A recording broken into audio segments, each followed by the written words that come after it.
Railway station में चलती lift अचानक रुक गई। मुसाफिरीन को 3 घंटे परेशानी का सामना करना पड़ा। रियासत आंध्र प्रदेश में लिफ्ट में गुंजाइश से ज़्यादा मुसाफिरीन के होने के सबब चलती लिफ्ट अचानक रुक गई, जिसके नतीजे में इन अफराद को लिफ्ट में तकरीबन 3 घंटे गुजारने पड़े।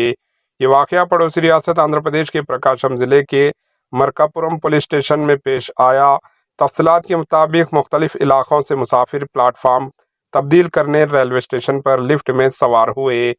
गुंजाइश से ज़्यादा मुसाफिरीन की वजह से लिफ्ट दरमियान में अचानक रुक गई। इस वाक़े की वजह से मुसाफिरीन लिफ्ट में तकरीबन 3 घंटे फंसे रहे। मुसाफिरों की चीखों पुकार पर रेलवे पुलिस वहां पहुंच गई।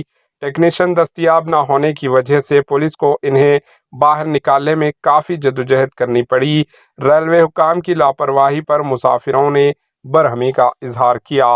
Bureau report, AHN news.